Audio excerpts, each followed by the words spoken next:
नमस्कार मित्रों। सबसे पहले तो आप सभी को कल जो राम मंदिर की प्राण प्रतिष्ठा हुई है उसकी हार्दिक बधाई। और आप सभी ने इसका बहुत अच्छे से इस पर्व को मनाया होगा, ऐसी आशा है। शुरुआत करते हैं। राम जो इस धरती के कण कण में बसे हैं, आपका जीवन जब आरंभ होता है और सनातन संस्कृति में, हिंदू संस्कृति में जब आदमी अपनी अंतिम अवस्था में जाता है, अंतिम संस्कार पे जाता है, तब भी राम नाम के उद्घोष के साथ ही जाता है। राम नाम सत्य है, तब यह एहसास कराया जाता है। तो आस्था का जो सैलाब हमें कल दिखा, पूरे भारतवर्ष में, पूरे विश्व के अलग अलग पार्ट्स में भी, वो अप्रतिम था। मतलब उसको शब्दों में बयान नहीं किया जा सकता। मैं अपने क्षेत्र की बात बताता हूँ कि मैं 5-6 किलोमीटर तक, मेरा 4-5 किलोमीटर तक जाना हुआ कल, और हर 50 मीटर, हर 100 मीटर पे एक भंडारे का भव्य आयोजन था, जिसमें लोगों को खाने के लिए फ्री में बांटा जा रहा था। लोगों के मन में इतना उत्साह, और इसके लिए किसी ने कोई प्रायोजित ये नहीं था। मतलब किसी ने किसी से कहा नहीं था कि आपको भंडारे का करना है, आपको लोगों को बांटना है। सब लोग अपनी स्वेच्छा से इसको सुबह से ही सेलिब्रेट कर रहे थे। जगह जगह सुंदरकांड के पाठ हो रहे थे। बहुत अप्रतिम वातावरण था। तो राम इस देश के कण कण में कैसे बसते हैं, अगर आपको इसकी झलक देखनी थी तो कल वो सामने दिख रही थी। ना किसी संस्था ने इसको ऑर्गेनाइज कराया था, ना किसी ने आह्वान किया था। हाँ, दिया जलाने का जरूर किया गया था, लेकिन इस तरह का भंडारे का और भोजन वितरण का और उसके बाद दीपावली जैसे मनाने का, लोगों ने जिस तरह से उसको अपने मनोभावों को व्यक्त किया है, वो अप्रतिम है। उससे आप समझ सकते हैं कि इस देश के जो रुधिर है, जो अपनी नसों में बह रहा है इस देश के, उसके अंदर राम विद्यमान है। कहाँ से निकालेंगे आप राम को? हाँ, उसका सिंबलिज्म, उसका द्योतक हमारे मंदिर हैं, हमारी जन्मभूमि है, ये सारे हैं। तो कल जिस तरह से प्राण प्रतिष्ठा का कार्यक्रम रहा, वो वाकई में मन को बड़ा हर्षित करने वाला था। और अगर देखा जाए तो ये हिंदुओं के लिए, सनातनियों के लिए पिछले से 600-700 सालों का सबसे बड़ा उत्सव था। क्योंकि इस समय इन 600-700 सालों में हमने हमेशा से हर चीज़ नकारात्मक ही सुनी थी, कि हमारे मंदिरों को तोड़ा गया, हमारे मठों को तोड़ा गया, हमें इसी बारे में हमने सुना था। आज़ादी के भी 77 साल बीत गए, लेकिन हमने कभी इस तरह की बातें नहीं सुनी थी जो हुआ है अभी। तो ये बहुत ही विलक्षण क्षण है। और हम लोग, जैसा कल प्रधानमंत्री जी ने भी कहा, कि हम लोग एक कालजयी टाइम पे हैं, काल को भी जीतने वाले टाइम पे हैं। और ये भारतवर्ष के लिए एक टर्निंग पॉइंट जिसे कहते हैं, टर्निंग पॉइंट है ये। जब तक आप अपनी संस्कृति को नहीं समझेंगे, नहीं मानेंगे, तब तक कोई भी आप पे विश्वास नहीं करने वाला है। ये बात सत्य है। बरसों से हमें सिखा दिया गया कि आप मंदिर जाना पिछड़ापन है, तिलक लगाना पिछड़ापन है, कलाई नारा बांधना पिछड़ापन है, शिखा रखना पिछड़ापन है, धोती पहनना पिछड़ापन है, अपने फेस्टिवल्स को उल्लास के साथ मनाना पिछड़ापन है। क्योंकि हिंदू धर्म में तो सारे पर्व ऐसे ही हैं। जबकि सबसे साइंटिफिक और सबसे प्राकृतिक उत्सव हम ही मनाते हैं, सनातनी मनाते हैं, जो पेड़ों, पौधों, जंगलों, पशुओं, सबकी पूजा करते हैं। और उनको किसी न किसी तरह से अपने उत्सवों के साथ हमने एसोसिएट किया है। तो ये बहुत बड़ा चेंज था, बहुत बड़ा टर्निंग पॉइंट था भारतवर्ष के लिए, भारत की इस जनरेशन के लिए। 92 के बाद जो लोग पैदा हुए, उनको तो उस चीज़ का संस्मरण भी नहीं है। उन्होंने न्यूज़ में भले ही पढ़ा है, लेकिन उस चीज़ को लाइव फील नहीं किया है, अनुभव नहीं किया है। और जो इससे जुड़े रहे, जो इस चीज़ों से जुड़े रहे अपने बचपन में, उनका तो अनुभव अलग ही लेवल का होगा। जब उन्होंने कल राम की प्रतिमा को अपने सामने देखा, तो अश्रु की धारा अपने आप निकल गई। क्योंकि वो भावना जो थी वो निकल आई कि हे प्रभु, तुमको पाने के लिए हमने कितने संघर्ष किए। नहीं तो यहाँ पे हमारे देश के पहले प्रधानमंत्री जी राष्ट्रपति को पत्र लिख के कहते हैं कि सोमनाथ मंदिर के जीर्णोद्धार में आप मत जाइए। इस तरह की बातें होती थी कि हिंदुओं के मंदिरों के साथ खड़े रहने को पिछड़ापन माना जाता था, या उसको उससे अपने आप को अलग थलग किया जाता था।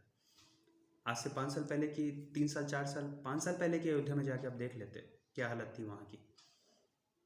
मतलब हमारे जो 3 सबसे बड़े तीर्थ हैं, राम, कृष्ण और शिव के रूप में, उनके उन शहरों की हमने कभी उनके बारे में नहीं सोचा, वहाँ रहने वाले व्यवस्थाओं के बारे में नहीं सोचा।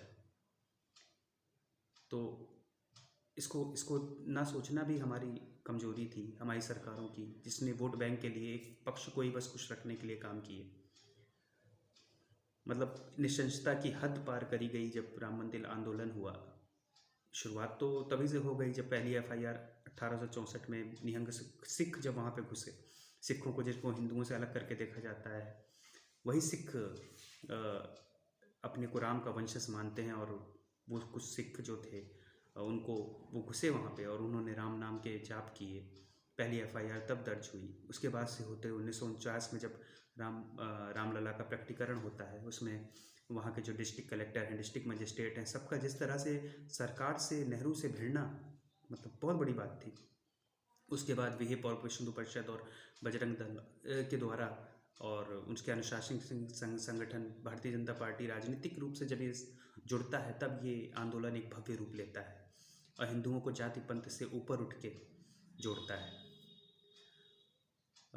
लोग कहते हैं कि राजनीति और धर्म का एक साथ जुड़ाव नहीं होना चाहिए, राजनीति अलग है, धर्म अलग है। बहुत से नेता भी बातें कहते रहते हैं। तो क्या राजनीति को धर्म से अलग किया जा सकता है? जहाँ धर्म है वहीं राजनीति है। क्योंकि अगर आप राजनीति से धर्म को अलग कर देते तो क्या आप इस जन्म स्थान को पा पाते? कभी ना पा पाते। राजनीतिक इच्छा शक्ति ही आपको डिसीजन लेने के लिए और अग्रसर करती है। धर्म आपको क्या सही है क्या गलत है इसका निर्णय देने की वो करता है, और राजनीति उसको एक निर्णय लेने की मंजिल तक पहुंचाती है, सीमा तक पहुंचाती है। नहीं तो हम बैठ के बस अपने गलियों में कीर्तन करते रहते, कभी मंदिर ना पा पाते, कभी अपने जन्म स्थान को देख ना पाते। तो जिस तरह से वहाँ मंदिर बना, उसके साथ साथ पूरे क्षेत्र का विकास हुआ, इंटरनेशनल एयरपोर्ट बने, कई ट्रेनें वहाँ से चल गई, 4 लेन 6 लेन हाईवे बन के तैयार हो गए। वो सरकार की जिजीविषा को दिखाता है और सरकार ने इसके लिए बेहतरीन काम किया है। और लोग कहते हैं EVM हैक हो गई, तो EVM हैक तो हो ही रही है, ये तो दिख रहा है सामने किस तरह से हैक हो रही है। जब आप जनता की नब्ज़ को समझेंगे, जब आप लोगों की भावनाओं को समझेंगे, इस देश में बहुसंख्यक समाज के साथ ही इतना अत्याचार हुआ, उसको कभी भी अपनी चीज़ों का, अपनी संस्कृति के अनुभव से उनका तिरस्कार किया गया, उसको किनारे किया गया। तो ये बहुत बड़ी अचीवमेंट है, ये बहुत बड़ा उत्सव है। दिवाली, होली तो हर साल आते हैं, लेकिन ये तो 500 सालों में एक बार आया है। तो हम सभी ने जिस तरह से इसको मनाया, दिए लगाए और मन में भावों को लिया, ये भारत के लिए टर्निंग पॉइंट है। तो अगली जनरेशन, अब जो जनरेशन चल रही है, वो इस भाव को समझेगी कि इसका क्या औचित्य है, और अगले कुछ सालों में ये और दिखेगा। नहीं तो हमको तो यही सिखाया गया कि आप विदेशी लोगों के सामने अपने देश को सांप दिखाने वाला ही देश बनाइए, और वो कुछ सिक्के यहाँ पे फेंक दिया करें और उसी में आप खुश हो जाइए। अपनी स्वाभिमान क्या होता है, अपनी सेल्फ रिस्पेक्ट क्या होती है, ये पहली बार दिख रही है। यहाँ PM मोदी ने जिस तरह से, उन संत ने कल उल्लेख किया कि 11 दिनों का जिस तरह से अन्न जल के बिना और ज़मीन पर रह के इतनी कड़कड़ाती ठंड में जिस तरह से अपना तपस्वी रूप दिखाया है, वो दिखाता है कि वो भले से ऊपर से राजनीतिज्ञ हैं, लेकिन अंदर से वो एक तपस्वी और सन्यासी ही है। उत्तर प्रदेश के जो CM हैं, मोदी जी हैं, इनका जो जिस तरह से एडमिनिस्ट्रेशन रहा है, वो तो मतलब काबिल तारीफ़ है।